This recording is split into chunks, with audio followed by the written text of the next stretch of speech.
அன்பு உறவுகளுக்கு வணக்கம். அன்பு மக்களே, நல்லா இருக்கிறீங்களா? அன்பு மக்களே, நம்ம வாழ்க்கையில எல்லாவற்றையும் சரியா கடைபிடிக்கிறோம். தினமும் பைபிள் படிக்கிறோம், தினமும் திருப்பலியில பங்கெடுக்கிறோம், தினமும் குடும்ப ஜெபம், தனி ஜெபம் செய்றோம். முடிந்த அளவுக்கு மற்றவர்களுக்கு உதவி செய்கிறோம், சேரிட்டி பண்றோம். இப்படி எல்லாமே நம்ம ஆண்டவர் என்னெல்லாம் என்கிட்ட எதிர்பார்க்கிறாரோ எல்லாத்தையும் நான் சரியான பாதையில கடைபிடித்துக் கொண்டிருக்கிறேன். ஆனாலும் என் வாழ்க்கையில சோதனை, என் வாழ்க்கையில துன்பம், என் வாழ்க்கையில துயரம். எதுக்கு என்னை ஆண்டவர் இப்படி சோதிக்கிறாரு? அவர் உண்மையிலேயே ஏன் நல்லவங்கள சோதிக்கிறாரு? அப்படிங்கிற பல கேள்விகளுக்கு இந்த காணொளியில உங்களுக்கு பல விடைகள் கிடைக்கப் போகிறது. குறிப்பாக 4 கோணங்கள்ல நம்ம இதை அலசி ஆராய இருக்கிறோம். குறிப்பாக 4வது பாயிண்ட் ரொம்ப முக்கியம். அது என்னுடைய பெர்சனல் எக்ஸ்பீரியன்ஸ். ஒரு சில எடுத்துக்காட்டுகளோட உங்களோடு பகிர்ந்து கொள்ள இருக்கிறேன். அதனால காணொளியை கடைசி வரைக்கும் பாருங்க. ஏன் என் வாழ்வில் சோதனை அப்படின்னு நமக்கு தெரிஞ்சாதான் அந்த சோதனையை நம்ம எப்படி ஓவர்டேக் பண்ணி வர முடியும் அப்படிங்கிறத நம்மளால என்ன செய்ய முடியும், ஒரு முயற்சியாவது எடுக்க முடியும் இல்லையா? அதனால ஏன் அப்படிங்கறத நம்ம முதல்ல தெரிஞ்சுக்குவோம். அதுவே உங்களுக்கு எப்படி ஓவர்டேக் பண்ணலாம் அப்படிங்கறதுக்கான விடையாகவும் இருக்க போகிறது. அதனால காணொளிக்கு இதான் முதல் முறையா நீங்க வந்திருக்கிறீங்க, இதுவரைக்கும் நம்ம சேனலை சப்ஸ்கிரைப் பண்ணல, ஃபாதர் எங்களுக்கு விவிலியத்தின் அடிப்படையில சரியான பாதையில வழிநடத்த எங்களுக்கு ஆள் இல்லை அப்படின்னு நினைச்சு நீங்க கவலைப்பட்டு இருக்காதுங்க. உங்களுக்காக தான் நான் இருக்கிறேன், ஃபாதர் வளனரசு. அதனால நம்முடைய சேனலை இப்பவே சப்ஸ்கிரைப் பண்ணிக்கோங்க, ஒரு லைக் பட்டனையும் போட்டுருங்க. கண்டிப்பா உங்களுடைய கருத்துக்களை கமெண்ட்ல எழுத காத்திருங்க. வாங்க காணொளிக்குள்ள போகலாம். முதல் விடயம், ஆண்டவர் உன்னை அல்லது நம்மை சோதிப்பதற்கு முதல் காரணம் என்ன தெரியுமா? அவரு உங்களை பல மடங்கு ஆசீர்வதிக்க போகிறார். 1, 2 அல்ல, பல மடங்கு ஆசீர்வதிக்க போகிறார். அப்ப ஆண்டவர் யாரை ஆசீர்வதிக்க போகிறாரோ அவர்களுக்கு சோதனையை அனுமதிக்கிறார். ஆண்டவர் சோதிப்பது கிடையாது, நல்லா கவனிச்சுக்கணும். ஏன்னா யாக்கோபுக்கு எழுதிய திருமடல்ல அது தெளிவா சொல்லப்பட்டிருக்கிறது. இயேசு கிறிஸ்துனுடைய சோதனையும் நமக்கு தெரியும், அது எப்படி நடந்தது அப்படின்னு சொல்லிட்டு. பாலைவனத்துல அந்த சோதனை, அந்த 40 நாள் உண்ணா நோன்பு இருந்திருப்பார் இல்லையா, அந்த நாட்கள்ல சாத்தான் சோதிப்பான், ஆண்டவர் அதை அனுமதிக்கிறார் அப்படிங்கிறத நம்ம யோபு புத்தகத்திலையும் பார்க்கிறோம். அப்ப ஆண்டவருடைய, அதாவது தந்தை கடவுளுடைய விருப்பம் இல்லாமல் யாருடைய வாழ்விலும் சோதனை என்பது கிடையாது. அதை நம்ம ஒரு பரிசோதனை அப்படிங்கிறத நம்ம நல்லா எடுத்துக்கணும். இப்போ நம்ம ஆங்கிலத்துல டெம்ப்ட், டெஸ்ட் அப்படின்னு நம்ம எடுத்துக்கிட்டோம் அப்படின்னா, ஆண்டவர் யாரையும் டெம்ப்ட் பண்ணுவது கிடையாது, மாறாக அவர் டெஸ்ட் பண்ணுகிறார் அப்படிங்கிறத கொஞ்சம் புரிஞ்சுக்கலாம். நான் இதை ஏன் சொல்றேன் அப்படிங்கிறது பக்குவப்பட்டவங்களுக்கு தெரியும், டெம்ப்ட்டுக்கும் டெஸ்ட்டுக்குமான வித்தியாசம். சரியா? ஓகே, இப்போ நம்ம நல்லா பாத்தீங்க அப்படின்னா அன்பு மக்களை, யாரை அவர் ஆசீர்வதிக்க வேண்டும் என விரும்புகிறாரோ அவர்களுக்கு தான் அந்த டெஸ்ட் எல்லாம் நடக்கிறது.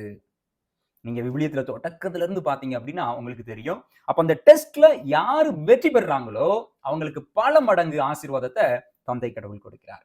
இன்னைக்கு நீங்க நல்லா குறிச்சு வச்சுக்கணும், என்ன உங்க வாழ்க்கையில இன்னைக்கு சோதனை நடக்கிறதா, டெஸ்ட் நடக்கிறதா, பரிசோதனை நடக்கிறதா அப்படின்னா, ஆண்டவர் உங்களை அளவுக்கு அதிகமாக அன்பு செய்கிறார். அப்ப அந்த அன்பினுடைய பிரதிபலனின் பொருட்டு உங்களை ஆசீர்வதிக்க விரும்புகிறார். அதனால தான் அவர் உங்களை டெஸ்ட், பரிசோதிக்கிறார் அப்படிங்கிறத தெரிஞ்சுக்கணும். இதை எப்படி ஃபாதர் புரிஞ்சுக்கலாம் அப்படின்னா, அவங்களுக்கு நல்ல ஒரு எடுத்துக்காட்டு வேற யாரும் இருக்க முடியாது, விசுவாசத்தின் தந்தை ஆபிரகாமை தான் இருக்க முடியும். ஒரு இறை வார்த்தையோடு நம்ம இதை பார்த்தோம் அப்படின்னா இன்னும் உங்களுக்கு நல்ல ஸ்ட்ராங்கா மனதுல பதிந்து விடும் அப்படின்னு நான் நம்புறேன். இறை வார்த்தைக்குள் நம்ம இப்போ போவோம். தொடக்க நூல் 22வது பிரிவு 16லிருந்து 17வது வரை இறை வார்த்தைகள். ஆண்டவர் கூறுவது இதுவே: நான் என் மீது ஆணையிட்டு கூறுகிறேன், உன் ஒரே மகனை எனக்கு பலியிட தயங்காமல் நீ இவ்வாறு செய்தாய். ஆதலால் நான் உன் மீது உண்மையாகவே ஆசி பொழிந்து விண்மீன்களைப் போலவும் கடற்கரை மணலைப் போலவும் உன் வழி மரபை பழுகி பெருகச் செய்வேன். உன் வழி மரபினர் தம் பகைவர்களின் வாயிலை உரிமையாக்கி கொள்வர். நல்லா கவனிச்சிங்களா அன்பு மக்களே? நிறைய நேரத்துல நம்ம இந்த வசனத்தை பார்ப்போம். ஆண்டவர் ஆபிரகாமுக்கு கொடுத்த ஆசீர்வாதம் அப்படின்னோட நமக்கு தெரியும், வானத்து விண்மீன்கள், கடற்கரை மணல்கள், இந்த ரெண்டும் நமக்கு நல்லா தெரியும். ஆனா ஆண்டவர் ஏன் அந்த ஆசீர்வாதத்தை கொடுத்தார் அப்படின்னா, அந்த சோதனையில, அந்த பரிசோதனையில இருந்து, அந்த டெஸ்ட்ல இருந்து ஆபிரகாம் வெற்றி பெற்றதால், தன்னுடைய ஒரே மகனையும் கடவுளுக்கு பலியிட தயங்காமல் அவர் போனதுனால அந்த மிகப்பெரிய ஒரு டெஸ்ட்ல இருந்து அவர் வெற்றி பெறுகிறார், ஓவர் கம் பண்ணுகிறார். அதனாலதான் ஆண்டவர் அவருக்கு அவ்வளவு பெரிய ஆசீர்வாதத்தை அவர் கொடுக்கிறார். அப்ப இன்னைக்கு உங்களுடைய வாழ்க்கையில சோதனை நடக்கிறது, டெஸ்ட் ஆண்டவர் வைக்கிறார் அப்படின்னா நீங்க நல்லா தெரிஞ்சிருக்கணும், நீங்க அதுல வெற்றி பெற்றுட்டீங்க அப்படின்னா உங்களுக்கு பல மடங்கு ஆசீர்வாதங்கள் உங்கள் மீது பொழிந்து விட காத்திருக்கிறது. ஆண்டவர் காத்திருக்கிறார். அதனால சோதனை வரும்பொழுது மகிழ்ச்சியாக அதை எதிர்கொள்ள நீங்க வேண்டும், பயப்படக்கூடாது. ஐயோ சோதனை வந்துடுச்சு, இனி அவ்வளவுதான், என் வாழ்க்கை முடிஞ்சு போச்சு, ஏன் எனக்கு இப்படி சோதனை? நோ, கடவுளினுடைய பிள்ளைகள் சோதனை வரும்பொழுது இதான்டா சான்ஸ், அடி 6 அப்படின்னு சொல்லிட்டு அடிச்சிடணும். அதனால நல்லா கவனிச்சுக்கிடுங்க. இது முதல் கருத்து. இரண்டாவது, ஆண்டவர் சோதனையை கொடுத்து சில நேரங்கள்ல கதவுகளை மூடி விடுவார். அதாவது அந்த சோதனைகள் நமக்கான வாய்ப்புகளை தடுத்து நிறுத்திவிடும். இதான் அதனுடைய பொருள். அது எதற்காக அப்படின்னா நம்மை பாதுகாக்க. எப்படி ஃபாதர்? இப்ப நிறைய நேரத்துல நம்முடைய வாழ்க்கையில நம்ம நினைப்போம். என்ன நினைப்போம்? ரொம்ப கஷ்டப்பட்டு ஜெபம் பண்ணி இப்பதான் ஒரே ஒரு கதவு எனக்கு திறந்திருக்கு அப்படின்னு நம்ம நினைப்போம். ஆனா கொஞ்ச நாள்ல அந்த கதவை ஆண்டவர் தான் திறந்து கொடுத்திருப்பாரு. ஆனா கடைசி ஆண்டவரே அந்த கதவை மூடிடுவார். அப்போ அதை நம்மளால தாங்கிக்கவே முடியாது இல்லையா? நிறைய நேரத்துல இது நம்முடைய வாழ்க்கையில நடக்கும். நிறைய உருவகங்கள்ல இது நடந்துகிட்டே இருக்கும். நல்லா ஜெபம் பண்ணியிருப்போம், கிடைச்சிருக்கும். கடைசி அதுவே நமக்கு ஆப்போசிட்டா மாறிடும். ஐயோ ஆண்டவரே, இது உண்மை திருவுளம் தானா, உமது சித்தம் தானா, ஏன் எனக்கு இப்படி நடந்தது அப்படின்ற நம்ம யோசிக்கிற அளவுக்கு அது நடந்திருக்கும். ஆனா கொஞ்ச காலத்துக்கு பிறகு ஒரு ஈகிள் வியூல நீங்க பாத்தீங்க, ஒரு கழுகு பார்வையில நீங்க பாத்தீங்கன்னா உங்களுக்கு அது மிக தெளிவாக தெரியும் ஆண்டவர் ஏன் அந்த கதவை அடைத்தார், ஏன் ஒரு ஆசீர்வாதத்தை கொடுத்தாரு, திரும்ப எடுத்துக்கிட்டாரு. அந்த ஆசீர்வாதத்தை எடுத்த பிறகு நமக்கு இன்னும் பல மடங்கு ஆசீர்வாதத்தை கண்ணுக்கு தெரியாம அவர் வைத்திருக்கிறார் அப்படிங்கிறது நமக்கு கொஞ்சம் கொஞ்சமா தான் புரிய வரும். மக்களை இப்படி ஏதாவது நீங்க வாழ்க்கையில பட்டிருக்கிறீங்க, அனுபவிச்சிருங்க அப்படின்னா கீழே கமெண்ட்ல சொல்லுங்க. மக்கள் புரிந்து கொள்வதற்கு எளிதாக இருக்கும். நான் ஒரு சின்ன விவிலிய மேற்கோளோடு நம்ம இதை பார்ப்போம். இதை எங்க நம்ம குறிப்பா பார்க்கலாம் அப்படின்னா நோவா பெட்டகத்துல, குறிப்பாக 7வது பிரிவு 16வது இறைவார்த்தை.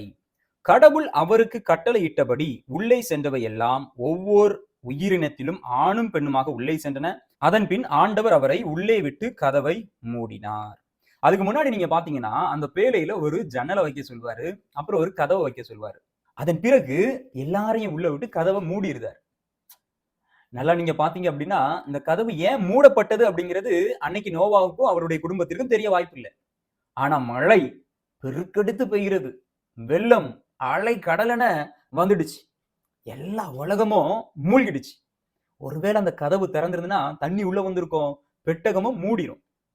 அப்ப அந்த கதவு மூடப்பட்டது அன்று அவருக்கு தெரியாது இது ஒரு ஆசீர்வாதத்திற்கான விடயம் அப்படின்னு சொல்லிட்டு. ஆனா அவர் என்ன நினைச்சிருப்பாரு, இருந்த ஒரு கதவை மூடிட்டாரு, நம்ம என்ன செய்ய போறோம், மூச்சு விட்டு செத்து விட போயிரோமே அப்படிங்கிற மாதிரி அவரு யோசித்திருக்க வாய்ப்பு உண்டு. நீங்களும் நானும் இருந்தா கண்டிப்பா அதை தான் யோசிச்சிருப்போம். ஐயோ இதுக்கு நம்ம வெளியே இருந்துட்டு போலாமே, கொஞ்சம் காத்தாது கிடைக்குமே, கொஞ்சம் ஃப்ரெஷ் வாட்டராது கிடைக்குமே, அப்படி இப்படி நம்ம யோசிப்போம். ஆனா கடவுள் கதவை மூடுவது நமக்கு உடனடியாக ஆசீர்வாதம் அப்படின்னு இல்ல, மாறாக அவர் நம்மை காத்து வழி நடத்துவதற்காக சில நேரங்கள்ல அவர் கதவை அடைப்பார். நீங்க உங்களுடைய வாழ்க்கையிலையும் ஒரு சில பேர் ஆண்டவர் நீக்கிட்டாரு அப்படின்னா நீங்க உடனே என்ன நினைப்பீங்க, ஐயோ என் வாழ்க்கையில நண்பன் போயிட்டான், ஐயோ நான் காதலிச்ச பொண்ணு போயிட்டு அல்லது பையன் போயிட்டான், அல்லது நான் இதுவரைக்கும் பார்த்த வேலை தான் எனக்கு பெஸ்ட் வேலை, அந்த வேலை எனக்கு கிடைக்காம கையில இருந்ததும் போயிட்டு அப்படின்னு நீங்க நினைச்சு கவலைப்படக்கூடாது. ஏன்னா ஆண்டவர் அதை உங்க வாழ்க்கையில இருந்து ரிமூவ் பண்ணிருக்கிறாரு, நீக்கி இருக்கிறாரு, அல்லது அந்த கதவை மூடிக்காரு, அல்லது அந்த வழியை அடைத்துட்டாரு அப்படின்னா அது உங்களுக்கு ஒரு ஆசீர்வாதம், அது உங்களை காப்பாற்ற, உங்களுக்கு அது மகிழ்ச்சியை நிம்மதியை கொடுக்க அப்படிங்கிறத நீங்க மறந்து விட வேண்டாம். அதனால உங்க வாழ்க்கையில ஏதாவது ஒண்ணு மூடிச்சு, அடைக்கப்பட்டுடுச்சு, அல்லது உங்க வாழ்க்கையில இருந்து ரிமூவ் பண்ணப்பட்டுட்டு அப்படின்னா கலங்க வேண்டாம். அது ஆண்டவர் உங்களுக்கு கொடுக்கிற சோதனை. அந்த சோதனை நீங்க அக்செப்ட் பண்ணி ஏற்றுக்கும் பொழுது, அமைதியாக அதை குறித்து தியானிக்கும் பொழுது உங்களுடைய வாழ்க்கையில அது ஆசீர்வாதமாக மாறும். அதனால கலங்க வேண்டாம் அப்படிங்கிறதுதான் இதில் நான் சொல்ல வரக்கூடிய முக்கியமான ஒரு விடயம். 3வது கருத்து, நம்மை கடவுள் சோதனைக்கு உள்ளாக்குவது அல்லது நம்முடைய வாழ்க்கையில வரக்கூடிய டெஸ்ட்டுக்கு எல்லாம் என்ன காரணம் அப்படின்னு சொல்லி பாத்தீங்க அப்படின்னா நல்லா கவனிங்க, கடவுள் பொன்னை புடமிடுவது போல நம்மை புடமிடுகிறார். டைரக்டாவே நமக்கு விவிலிய வசனங்கள் இருக்கிறது. குறிப்பாக யோபு புத்தகம் 23:10 இறைவார்த்தை வாசிக்க கேட்போம், அப்புறம் நம்ம விளக்கத்துக்குள்ள போகலாம். ஆயினும் நான் போகும் வழியை அவர் அறிவார், என்னை அவர் புடமிட்டால் நான் பொன் போல் துலங்கிடுவேன். உங்களுக்கு தெரியும் யோபுடைய வாழ்க்கை எப்படி இருந்தது அப்படின்னு சொல்லி நல்லா தெரியும். அதுக்கு பிறகு அவருடைய வாழ்க்கையில கடவுள் எவ்வளவு ஆசீர்வாதத்தை கொடுத்தாரு அப்படின்னு உங்களுக்கு தெரியும். அப்ப நம்முடைய வாழ்க்கையில இன்னைக்கு சோதனை வருது அப்படின்னா நம்ம நிறைய நேரத்துல கடவுளே உமக்கு கண்ணு இருக்கா, உமக்கு காது இருக்கா, இன்னைக்கு கெட்டவன் எல்லாம் சந்தோஷமா இருக்கா, ஆனா நான் நல்லவனாவே இருந்து நான் என்ன பயனை பெற்றேன், நான் என்ன சந்தோஷத்தை கண்டேன் அப்படின்னு சொல்லி புலம்புற மக்களை நம்மளால பார்க்க முடியும், யோபுவை போலவே. ஆனா அதே யோபுவை போல ஆண்டவர் என்ன சோதிச்சாலும் என்ன அவர் புடமிடுகிறார், அதன் புடமிட்ட பிறகு நான் தங்கத்தை போல பிரகாசமாக ஜொலிப்பேன் அப்படின்னு சொல்லி நீங்க நம்புனீங்க, அந்த சோதனையில நீங்க உங்களை கிவ் அப் பண்ணாம இருந்தீங்க அப்படின்னா கண்டிப்பா ஆண்டவர் உங்களை பல மடங்கு ஆசீர்வதிப்பார். அப்ப இன்னைக்கு திரும்பியும் நான் சொல்லக்கூடிய அந்த விடயம் என்ன அப்படின்னா, சோதனை வரும் பொழுது அதுல கிவ் அப் பண்ணிடக்கூடாது. அப்ப ஆண்டவர் உங்களை சோதிக்கிறார் அப்படின்னா, அவர் உங்களை புடமிடுகிறார். நீங்க இன்னும் ஒரு பெட்டரான வாழ்க்கைக்குள்ள போகணும் அப்படிங்கிறதுக்காக ஆண்டவர் உங்களை தயார்படுத்துகிறார். அதனால சோதனை உங்களுக்கு வரும்பொழுது மகிழ்ச்சியாக அதை பெற்றுக்கொள்ளுங்கள். இதே இதை நம்ம 1 பீட்டர் 1:7 நம்ம வாசிக்க பார்க்கிறோம். ஏறக்குறைய சேம் கான்செப்ட் அப்படியே பேதுருவும் தன்னுடைய திருமடல்ல எழுதுகிறார். ஆனால் அன்பு மக்களே, தயவு செய்து சோதனை வரும்பொழுது ஆண்டவரை பழித்துரைக்க வேண்டாம். பழித்துரைப்பதனால உங்களுக்கு எந்த பயனும் கிடையாது. மாறாக என் ஆண்டவர் என் வாழ்க்கையில இந்த சோதனையை கொடுத்திருக்கிறாரு, அவர் என்னைய பார்த்துக்கிடுவாரு, நான் அவர் கையை பிடிச்சிருக்கிறேன், நான் ஒருபோதும் விட மாட்டேன், அவர் என்னைய கண்டிப்பா கைவிட மாட்டாரு. நீங்க அவர் கையை விட்டுட்டாதான் சம்திங் கேன் ஹேப்பன். அதனால தயவு செய்து அவர் நம்மை கைவிடவே மாட்டார். கைவிடாத ஆண்டவர் நம்ம ஆண்டவர். எவ்வளவு சோதனைகள் வந்தாலும் அதை நான் வெற்றி கொள்வேன். எனக்கு வலுவூட்டுகிற இறைவனின் துணை கொண்டு எதையும் செய்ய எனக்கு ஆற்றல் உண்டு அப்படின்னு சொல்லி நம்ம பிலிப்பியர் 4:13 வாசிப்போம் இல்லையா? அதை மனதுல பதித்து வைத்துக் கொள்ளுங்கள். அதனால சோதனையில நீங்க கிவ் அப் பண்ணிடுறாங்க. ஐயோ போச்சு, இனி அவ்வளவுதான் என் வாழ்க்கை அப்படின்னு சொல்லி never ever give up. Okay, yes மக்களே, 4வது விடயத்திற்குள்ள வந்துட்டோம். என்னுடைய அனுபவத்துல இருந்து நான் சொல்ல போறேன். அதுக்கு முன்னால ஒரு சின்ன ஸ்டோரி, எங்கேயோ கேள்விப்பட்டது, இன்னைக்கு அது சரியா இருக்கும் அப்படின்னு நினைக்கிறேன். ஒரு ஃபாதர் இருக்கிறாரு.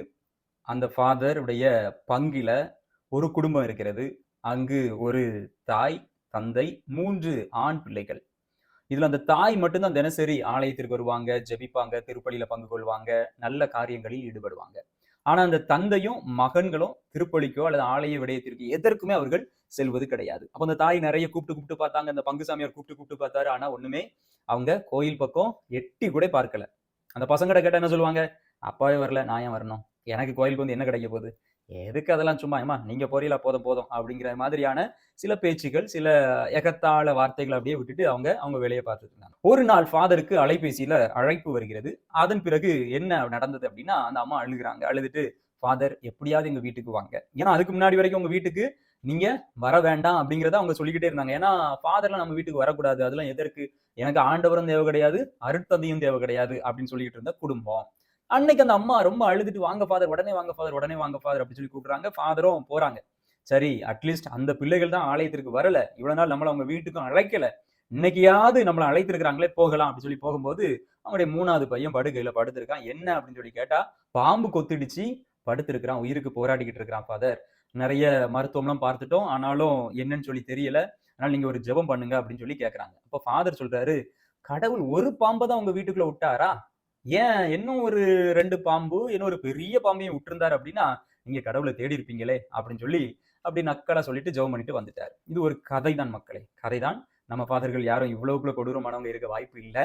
ஆனா இதன் மூலமாக என்ன சொல்ல வருகிறோம் அப்படின்னா, இன்னைக்கு நிறைய நேரத்துல நமக்கு பிரச்சனைகள் வரும்பொழுதுதான் நம்ம ஆண்டவரை தேடுறோம். இல்ல அப்படின்னா எனக்கு ஆண்டவர் எதற்கு, எனக்கு கோயில் எதற்கு, எனக்கு ஜெபம் எதற்கு, எனக்கு திருப்பலி எதற்கு, எனக்கு புனிதர்கள் எதற்கு, யாருமே எனக்கு தேவை கிடையாது, என் வாழ்க்கை நான் தான் ராஜா, நான் தான் மந்திரி, it is my life my rule அப்படின்னு சொல்லிட்டு போயிட்டு இருக்கிற நிறைய இளையோர்கள் மத்தியில இன்னைக்கு இந்த பாம்பு கதை கண்டிப்பா சொல்லப்பட வேண்டியிருக்கிறது. அப்ப எப்ப தேவை அப்படின்னு ஆண்டவர், ஐயோ ஆண்டவரே அப்படின்னு சொல்லி ஓடி வந்து பிடிக்கிற ஆட்களை பார்க்கிறோம். அன்பு மக்களை நல்லா கவனிச்சிங்க அப்படின்னா, பழைய ஏற்பாட்டுல யோபுவோட இந்த விடயங்கள் முடியல, புதிய ஏற்பாட்டிலையும் அது தொடர்கிறது, இன்று நம்முடைய வாழ்க்கையிலும் அது தொடர்கிறது. எது? இந்த சோதனை அப்படிங்கிறது. அப்ப ஆண்டவர் சோதனையை பல நேரத்துல அனுமதிக்கிறது எதற்கு அப்படின்னு உங்களுக்கு தெரியுமா? நான் சொல்ல விரும்புறது இந்த இதோட அப்படி நின்னுக்கிட்டாங்க. அப்படியே அடுத்த பாயிண்ட் ரொம்ப முக்கியமா இருக்கு. எதற்கு அப்படின்னா, என் பிள்ளை சோதனையிலிருந்து வெற்றி பெறுவான் அப்படின்னு சொல்லி சாத்தானுக்கு அவர் காண்பிக்க வேண்டும். அதான் பாயிண்ட். அப்ப இன்னைக்கு உங்க வாழ்க்கையில சோதனை வருது அப்படின்னா, ஆண்டவருக்கு நல்லா தெரியும், என் பிள்ளை, என் மகன், என் மகள் இந்த சோதனையிலிருந்து கண்டிப்பா மீண்டு வருவா, இந்த சோதனையில இருந்து கண்டிப்பா வெற்றி பெறுவான் அப்படின்னு சொல்லிட்டு கடவுளுக்கு தெரியும். எப்படி சொல்றீங்க ஃபாதர் அப்படின்னு நினைக்கிறீங்களா? நிறைய விடயங்களுக்கு கொஞ்சம் கொஞ்சமா உள்ள போகலாம். ஏன்னா நல்லா கவனிச்சுங்க அப்படின்னா, ஆண்டவர் இயேசு கிறிஸ்து தந்தை கடவுளுடைய ஒரே மகன் சோதிக்கப்படுவதற்கு, அழகையினால் சோதிக்கப்படுவதற்கு பாலை நிலத்திற்கு தூய ஆவியால் அழைத்து செல்லப்பட்டார் அப்படிங்கிறத நம்ம தெளிவா பார்க்கிறோம். அப்ப ஆண்டவர் என் பையனை தயார்படுத்தி அனுப்புறாரு. ஏய், இவனை நீ கூட்டிட்டு போயா, முடிஞ்சா பாத்துக்க, உன்னால ஒண்ணுமே செய்ய முடியாது, அவன் கண்டிப்பா உன்னைய அடிச்சு நொறுக்கிடுவான்.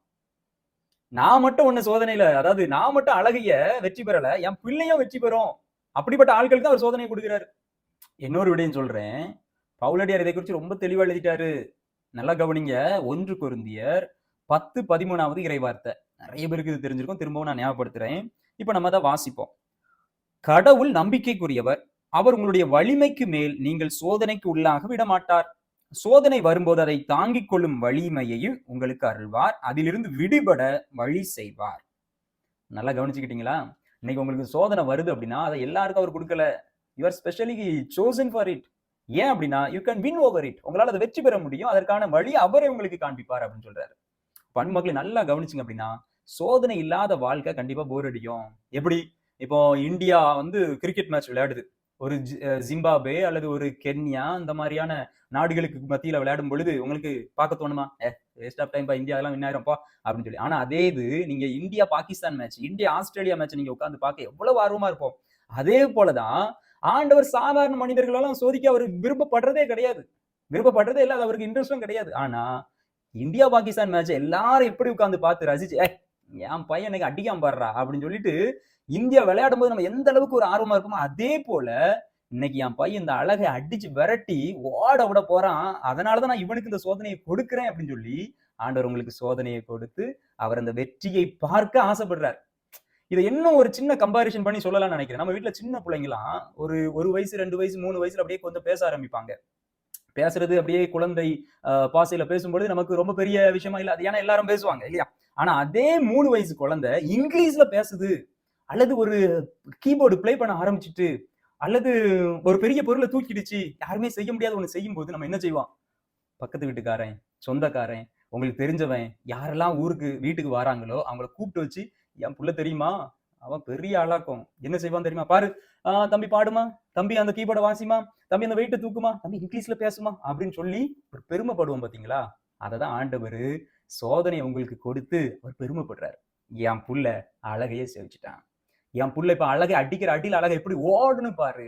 அவன் ஜெபித்து துதித்து பாடும் பொழுது அவன் எந்த சோதனை வந்தாலும் கிவ் அப் பண்ணாம, ஏய் என் கடவுள் என் கூட இருக்காரா அப்படின்னு சொல்லி நிற்கும் பொழுது அழக ஓடும் பாருங்க பயந்து.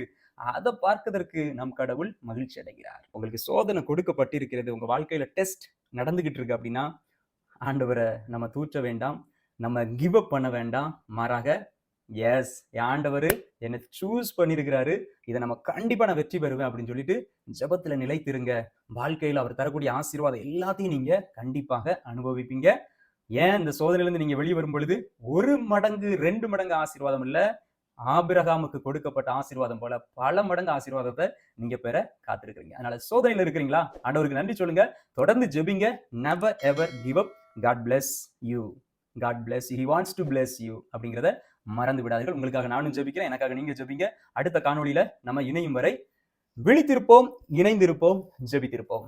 God bless you.